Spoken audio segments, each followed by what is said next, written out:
Yes, I do really think that, and no, the title of this video is not clickbait. I love Trip. I think that she is a great character, and in general, I really enjoyed the story of Sonic Superstars. I would genuinely say it is my favorite story in any official Sonic media of any kind since Sonic and the Black Knight. I am not joking. And I know a lot of people are going to respond to that like, Pariah, what on earth are you talking about? Sonic Superstars has no story. But that's where you're wrong, and it's also where I guess Superstars really manages to encapsulate the feel of the old Sonic games, because people say the exact same thing about Sonic 2. That game has no story, when it totally does. And just like Sonic 2, I think Superstars' story is grossly underappreciated by way too many fans. So I'm gonna do what I can to try to fix that problem. You might be asking yourself, Pariah, is this just a Story of Sonic Superstars video that you rebranded because no one would click on a video with that title? Yes, it absolutely is, but also kind of no, because we are gonna be primarily focusing on Trip here, because really the plot of the game is like, who cares? Trip is what makes this game's story good, so that's what I really want to talk about here. And of course for this, I'm going to be pulling from all the Superstars material out there. The game, of course, but also the Trio of Trouble animation, the prologue comic they did. And also, did you know that there was a manga for Sonic Superstars as well? There's not much in it of a whole lot of substance, but there's a couple little neat things that I want to point out, so we'll talk about that as well. But to begin, Trip the Sungazer. She lives on North Star Island, which already I need to go on a tangent and say how much I like that. Very in line with the original Sonic games. We had South Island, West Side Island, now we have North Star Island. The only thing I'd say is I wish they did a little bit more to make North Star Island feel a little bit more mysterious, magical, up the wonderment of it, similar to the original games. You know how South Island would move around on the ocean? There's really nothing like that here, and I feel like you could have done a very easy thing where you say, to get to North Star Island, just keep going north. Doesn't matter where you are in the world, just go north and eventually you will find it. Ties in nicely to the name, and I think feels very in line with the kinds of stuff they were doing in the original Sonic games, but whatever. Anyway, Eggman finds North Star Island, and there are some legends that there are wonders to be found here, so he hires Fang to help him discover what these are. Obviously, he wants to take advantage of whatever this island might have to offer. Interesting little note here, in the comic, Eggman doesn't know what's on the island, just that there's something to find. But in the manga, when Sonic and Tails come to the island, Tails says that according to legend, North Star Island houses giant animals, which gets Sonic very excited and he wants to go check these things out, which feels very appropriate and in line for Sonic's character to me. Just like how he wanted to go see Little Planet in CD, I like the idea that Sonic is just excited by weird, mystical, magical stuff and he just wants to investigate and see what's up. But yeah, it seems like with this manga, there might have been some lack of communication with specific details about things like that. There are a couple of changes made to the manga's version of the story. Like, for example, Amy and Knuckles don't join Sonic and Tails until after the events of Bridge Island Zone, which is a little bit weird, but whatever, doesn't really matter very much. Anyway, Fang comes to North Star Island and he does find these giant animals, but he also encounters Trip. And her being an inhabitant of the island, she's gonna know what the deal is with these legends and whatever Eggman is looking for, so Eggman and Fang solicit Trip into guiding them around and essentially working for them. And one thing I want to point out here is I've seen a lot of people say that Superstars is basically a rehash of the story of Sonic 3 and Knuckles, with her working for Eggman and then turning into a good guy later on in the story, but that's really not accurate here. Because it's very clear that while Trip is working for Eggman and Fang, she doesn't like them. While traveling through some ruins, she comes upon a flower that Eggman just stomps over and she looks very sad at that. Later on, they encounter this giant snake that attacks them that Fang manages to take out, and once again, Trip looks very upset by this, because this island is her home, and these animals that live here are her friends. Trip does not like Eggman or Fang. She doesn't like what they're doing. She's not working with them because she has the same goal as them. She's not working with them because she's on good terms with them. She's going along with what they're doing for reasons that I'll get into later. But for now, I'd like to point out that our Trio of Trouble does come across this mural here, which Eggman is very excited about. It depicts what is presumably more members of Trip's race from long ago, who are evidently using the Chaos Emeralds for all their powers that we find in the gameplay, implying that her race somehow discovered how to wield the power of the Chaos Emeralds. We also see depictions of all the species of giant animal on the island. We also have the snake that I mentioned before on the outside of the mural, who I'm gonna guess is supposed to be some kind of protector figure for this island, and that's why it attacks them. But the thing that interests Eggman the most in this mural is the thing in the center. Some sort of black and purple thing that looks very, very evil, and obviously Eggman wants whatever that is. And this is where we jump to the opening cutscene of Superstars itself. Fang has rounded up a whole bunch of the giant animals on the island, and Eggman pays him handsomely for that. But he says that the real payday comes in when he can find this thing. And here's where we come on to something important. Obviously, as her name implies, Trip is a very clumsy character, and when falling behind Fang, she bumps into him, and he starts yelling at her and giving her a hard time. And this is going to become a very relevant thing as we keep going, but this is where Sonic comes onto the scene. And now I want to jump back to the manga, which this thing is very debatable if we're even supposed to be considering this canon or not, I don't know.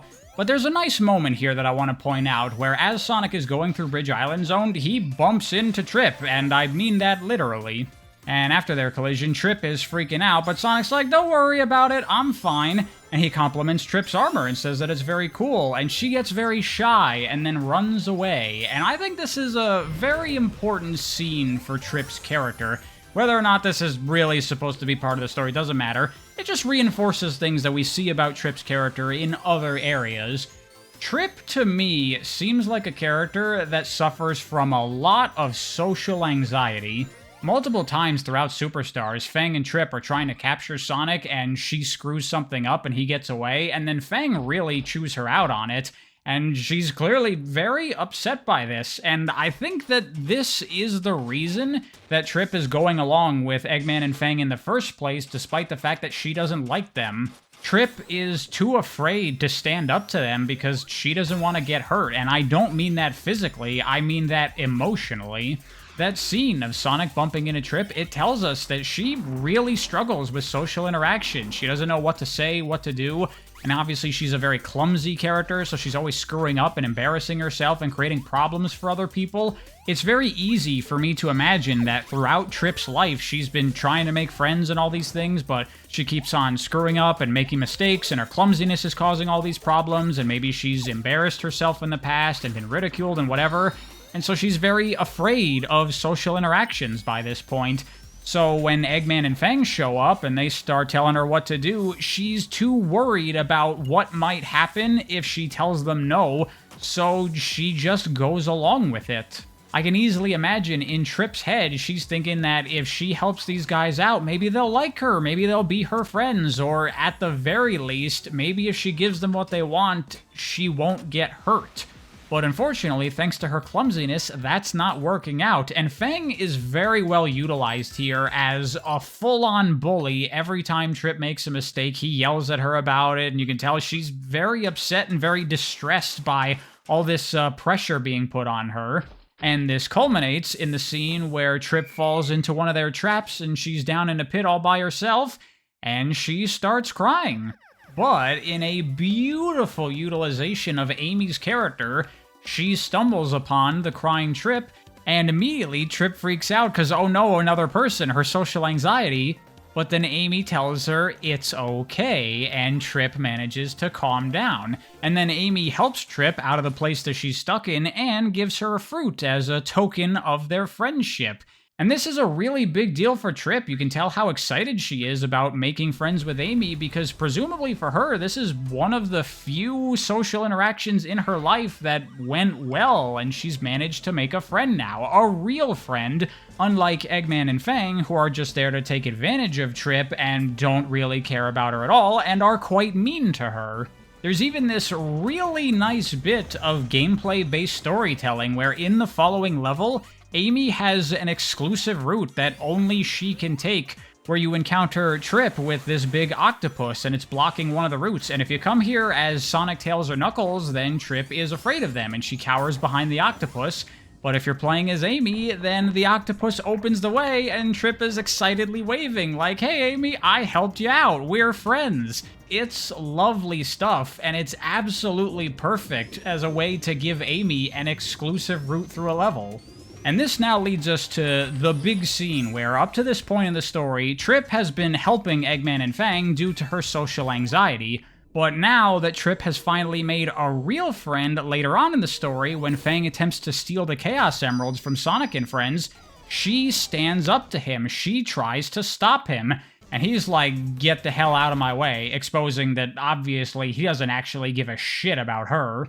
But to Fang's surprise, not only does Trip get back up and continue to stand up to him, she does something very important that I'll get into more detail in a bit.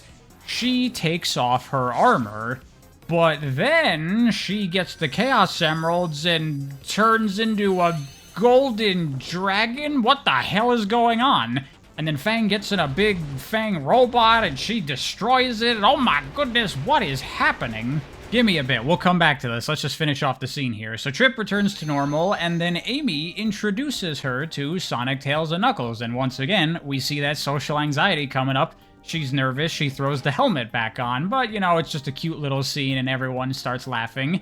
But there is something much more important going on here under the surface if you look a little bit deeper, because Trip taking off her armor, that's a metaphor. Anyone that's ever dealt with social anxiety before will be able to tell you that you shell up when you are in uncomfortable situations with other people. You put on armor to protect yourself from getting hurt.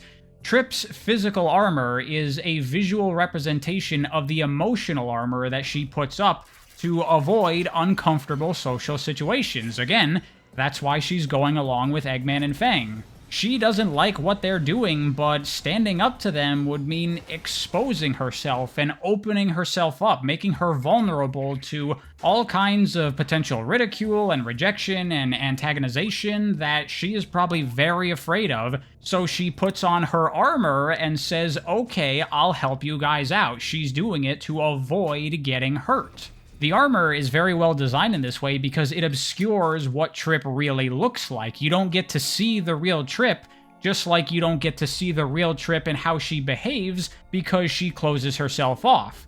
But it's thanks to Amy's kindness that she realizes that it's okay to be open with others and expose herself to potentially getting hurt, which is then when she stands up to Fang, that's what she's doing. She is taking off her emotional armor and finally standing up to this bully that's been giving her a hard time the entire game, and so she takes off the physical armor as a visual representation of that. And it's at this moment that Trip uses the Chaos Emeralds to transform into a dragon.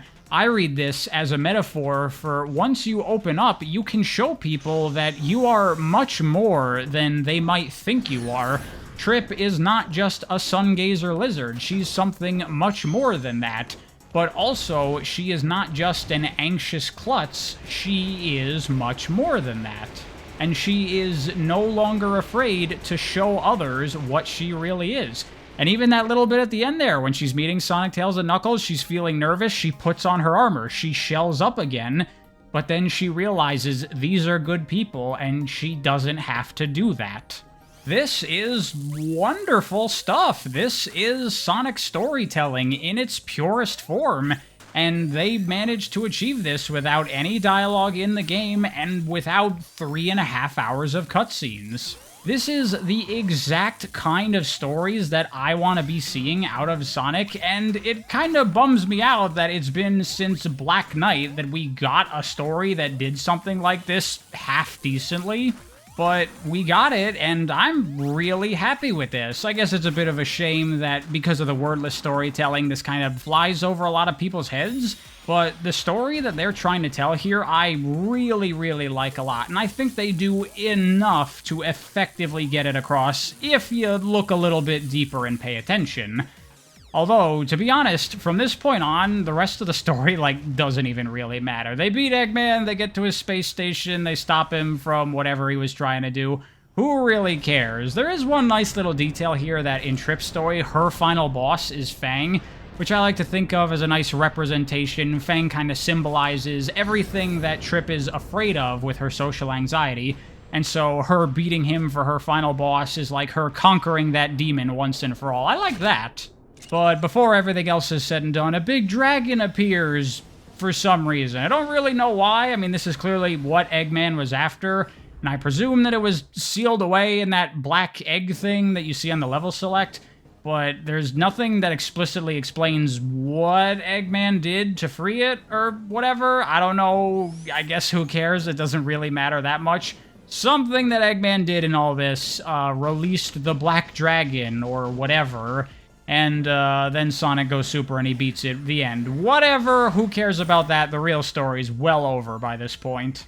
Though there are a couple of interesting things to talk about with this dragon. Obviously you look at it and he's visually quite similar to Trip when she's in her dragon form, so presumably this is another member of her race, probably some villain or bad guy or whatever that was sealed away long ago. And considering that her dragon form requires the Chaos Emeralds, it makes me wonder if back in the day this dragon character used maybe the negative energy of the Chaos Emeralds to transform or something like that, possibly.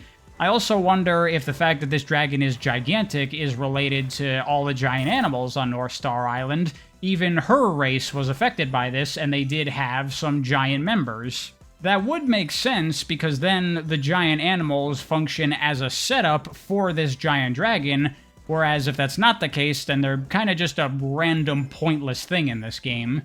But a far more interesting thing to talk about in regards to this dragon is how this may possibly be a revisit of an old, unused idea from Sonic 3 and Knuckles. In the Japanese manual of Sonic 3, when the Death Egg is crashing onto Angel Island, Knuckles remarks that it's the Dragon Egg of Legend that is going to bring ruin to the island. Now, obviously, we know that the story of Sonic 3 and Knuckles has some kind of prophecy of Eggman coming to Angel Island and Super Sonic defeating him, but there's nothing about any dragon or anything like that. Well, it turns out that is probably a leftover from an earlier version of Sonic 3 and Knuckles before they made some changes at some point, because there is some concept art for Sonic 3 and Knuckles that very much looks like Super Sonic in space fighting some dragon. There's also some level concept art from Hirokazu Yasuhara where we see what looks like a similar mural to the one in Hidden Palace in the final game, but what's that there? Look a little bit familiar, do you think? So my guess is the original idea for Sonic 3 and Knuckles is that the final boss was going to be Eggman controlling some giant dragon robot that would emerge from the Death Egg after it was destroyed. It would hatch from the Death Egg, if you know what I mean. And the Ancient Prophecy was talking about that, but at some point during the development of 3 and Knuckles, they decided not to do that. And I wonder if part of the idea with Sonic Superstars here was to revisit that old idea with a dragon that emerges from an egg and everything.